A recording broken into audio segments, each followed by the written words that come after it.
Good morning, boys and girls. We have come to the very end of our unit on the human body. This is our last lesson that we're going to be having for Unit 3, and then you'll prepare for your assessment. But the title of this lesson is called A Clean Bill of Health. Now, that is a phrase that doesn't necessarily have the exact meaning that the words have. And that's called an idiom. It's an expression, and its meaning goes beyond the literal meaning of the individual words. Idioms often have been passed down orally or quoted in literature and other printed text. Idioms can use figurative language, which means that what is stated is not literally taking place.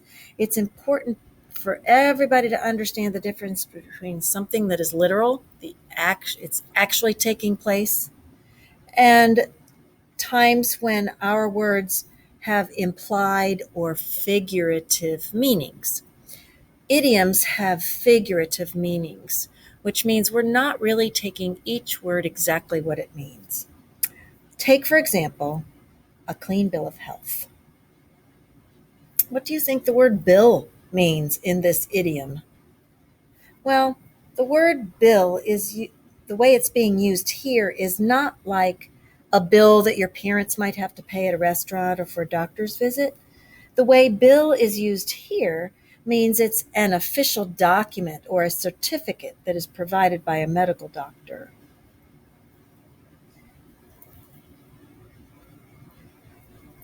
So, what is health? And what does it mean to be healthy? Yeah, to be in good health, your body is in good shape, functions the way it should. So having a clean bill of health means that a doctor has examined you and told you that your body is working properly and that you are healthy. About 100 years ago, before a ship could leave its port and enter a new one in a different city, it had to have it had to have a clean bill of health. And it was an actual certificate saying that the place where the ship came from had no record of diseases and that the ship would be able to leave there and not bring a lot of sick people into your city. If a doctor did not give a ship a clean bill of health, it would not be allowed to enter another port. So, but in a more general sense for us, the phrase a clean bill of health can refer to anything that is free of faults or defects. If you have an older computer, but it is free of computer viruses and it still functions pretty well, you can say that your computer has a clean bill of health. It's functioning and working the way it should. So you're going to hear this phrase in the read aloud today. Today is our last day. Dr. Wellbody is here to help us review some of what we learned about the human body. Take it away, Dr. Wellbody. Hello, everyone. It's so nice to see you again. When Ricardo and I talked last night, I said that I hoped you had learned how to take care of your bodies so that your pediatricians could give you a clean bill of health. Does anyone know what I mean by a clean bill of health? Well, it's just another way of saying that you're healthy. If someone examines you and finds nothing wrong, they will give you a clean bill of health. It's important to know how to keep your bodies healthy. So I will talk to you about that too. Humans are mammals.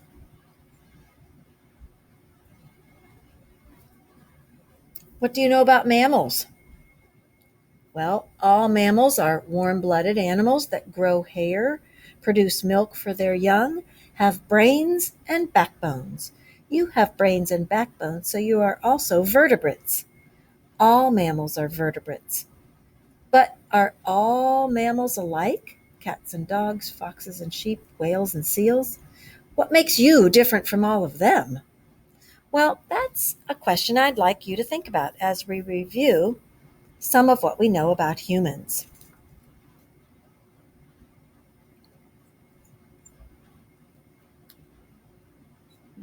Sorry, skipping here.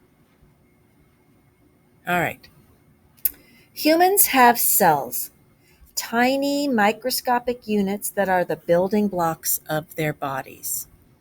Some nerve cells and some muscle cells, as an example. Similar cells group together to form tissues. Tissues form organs, and organs build systems. So if we were to follow these nerve cells, the nerve cells would form nerve tissue, which might form the brain, which is an organ, which is part of the nervous system. Or on this side, we have muscle cells. Muscle cells form muscle tissue, which might form the stomach, which is part of the digestive system. Remember that nerve cells become nerve tissues, and the organs in the nervous system are made up of that nerve tissue, whereas muscle cells become muscle tissue, which is what muscles are made of. All the systems working together form a complicated, interconnected network. We call it a complicated machine, really. Do other mammals have cells, tissues, organs, and systems? Yes, they do. Cells are the basic building blocks of all living things, including other mammals.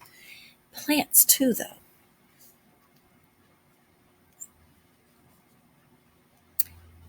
Oh man, that's skipping. Sorry. Humans have many interconnected systems, including the circulatory system, the digestive system, the excretory system, the respiratory system, and the three that we talked about the most, the skeletal system, the muscular system, and the nervous system. There are more systems in the human body than these 7, and you'll learn about them in later grades. Do all mammals have circulatory systems? Yes, blood travels through mammals' bodies. Do all mammals have digestive systems? Yes, they eat and break down food. Do they have excretory systems? Yes, they sweat and urinate. Do they have respiratory systems? Yes, mammals breathe the air. Do mammals have skeletal systems? Yes, they all have backbones. Do they have muscular systems? Yes, mammals run and jump and glide and swim, moving those bones, so they must have muscles. And do they have nervous system? Yes, they do react to their environments, so they must have nerves. Let's take a closer look at your skeletal system.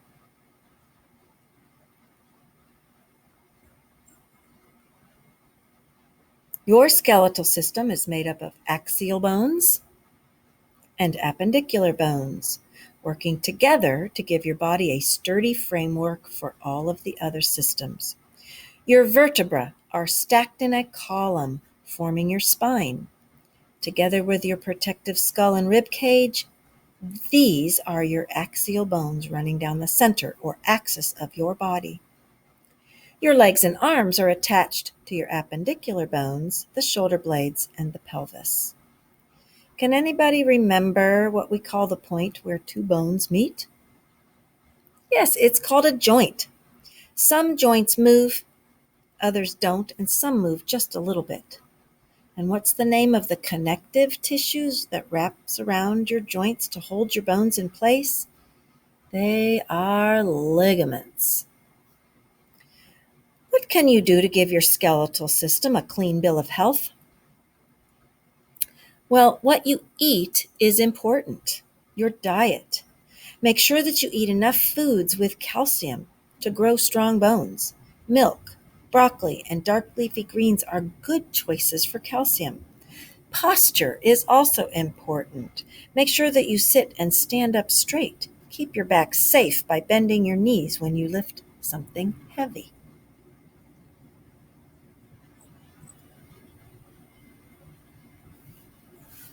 Rope-like tissues called tendons attach your bones to muscles. These skeletal muscles give your bones mobility, which is movement, allowing you to touch your toes or climb a mountain. Because we control our skeletal muscles, we call them voluntary muscles. Voluntary skeletal muscles. There are other muscles that we cannot consciously control, and we call them involuntary muscles. Your cardiac muscle, which is your heart muscle, and your smooth muscle, which includes your digestion and also parts of your circulatory system. Smooth muscles are involuntary muscles. They contract and lengthen on their own, working day and night to complete their jobs. Can you give an example of a smooth muscle? There it is right there. Stomach. Here's another one. Liver and all of your intestines.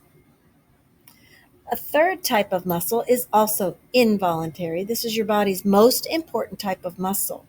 It's the muscle that keeps you alive. Do you remember the name of the strong muscle that is found only in your heart? It is called cardiac muscles. Okay. It's important to keep all of your muscles, both your voluntary and involuntary muscles, healthy. What can you do to give your muscles a clean bill of health? Diet is important. Muscles need protein found in eggs, meat, beans, and nuts. Exercise strengthens your muscles. Get all the exercise you can as a way of thanking your muscles for keeping you in constant motion.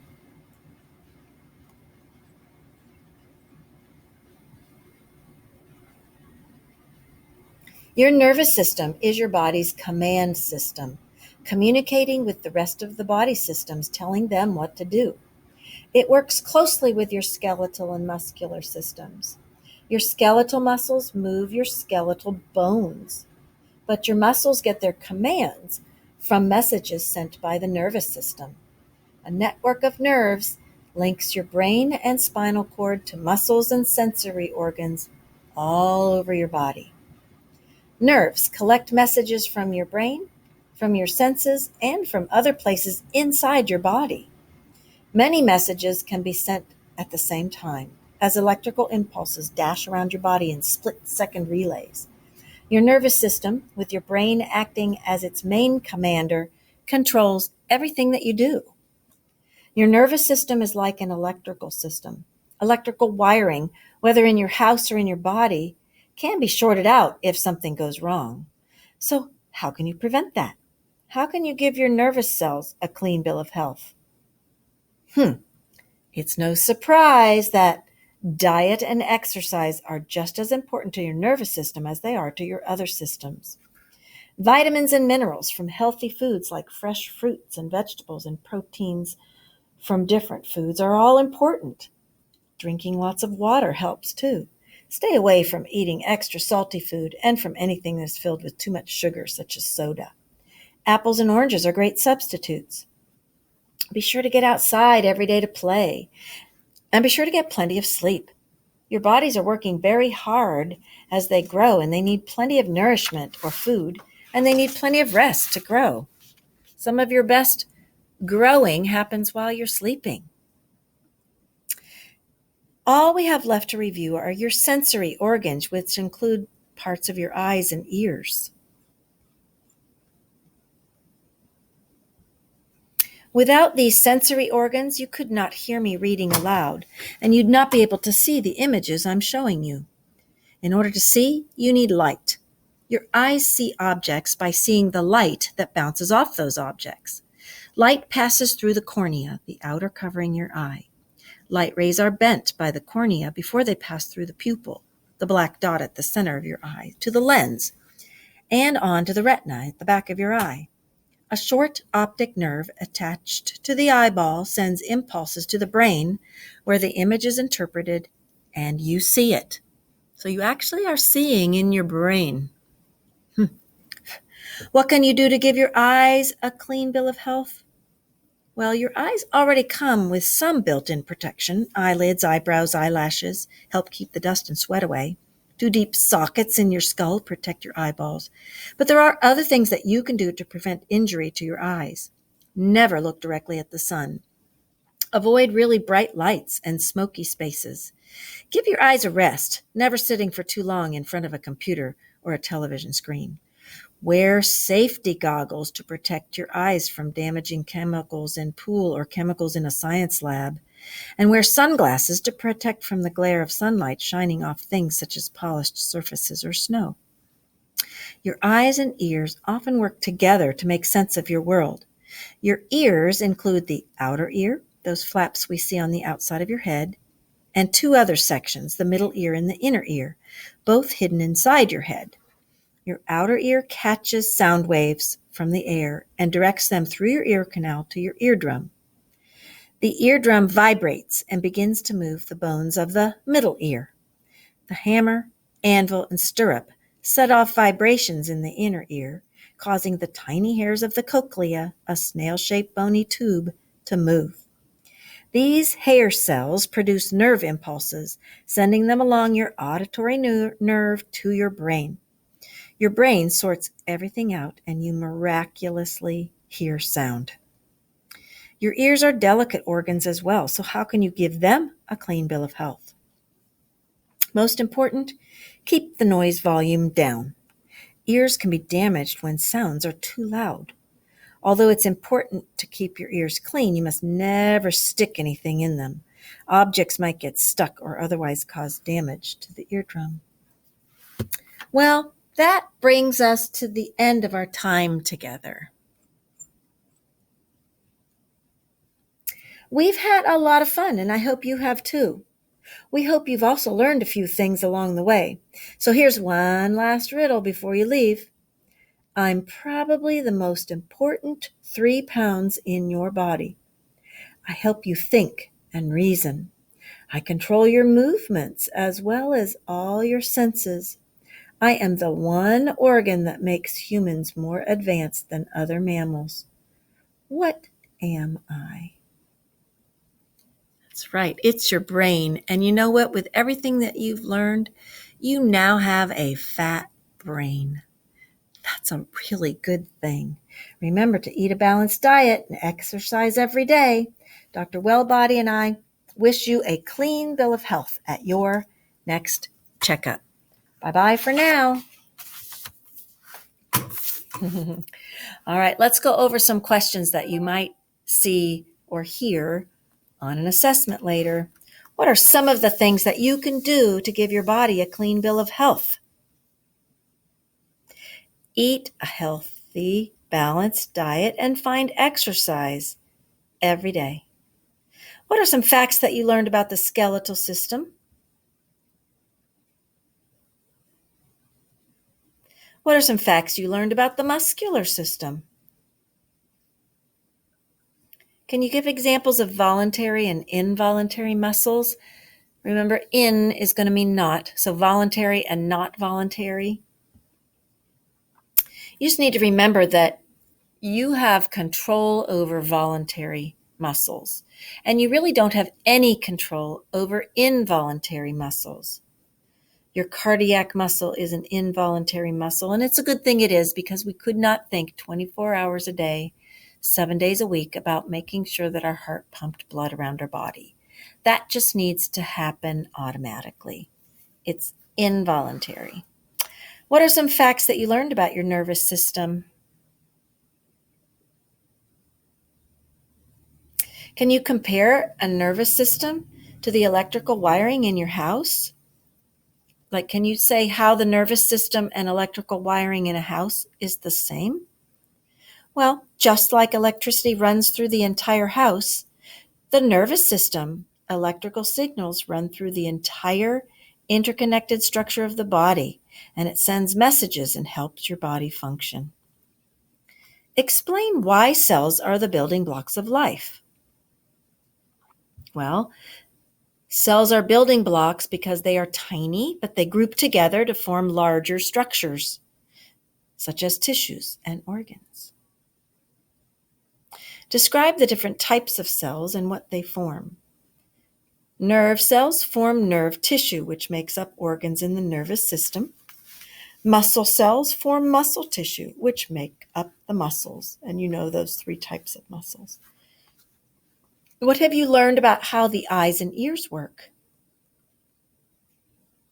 What are some ways to give your delicate eyes and ears a clean bill of health? Wear sunglasses and protective goggles when you need to. Rest your eyes from computer and TV screens. With your ears, don't listen to music too loudly and never stick anything in your ear. How would life be different without your sensory organs? Wow. It could feel very closed in, I think. But it might be worth talking to someone who is blind, who cannot see, or someone who is deaf and cannot hear, and have them describe their life. For us, I think we would truly miss not seeing or hearing. But if you were born without the ability to see or born without the ability to hear, it might not seem so terrible if you didn't know any different. And your other senses sometimes pick up a little bit of the slack. So not being able to see would not be a good thing, but it would increase your ability to hear well and to differentiate sounds. So people who are deaf or blind can be absolutely as happy and high functioning as anybody else. They just do it a little differently, which is fine.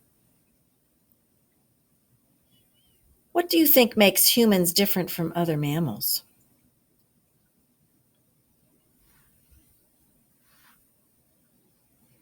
And can you answer this question? What do you think is the most fascinating human body system, and why do you think that? See if you can answer that question.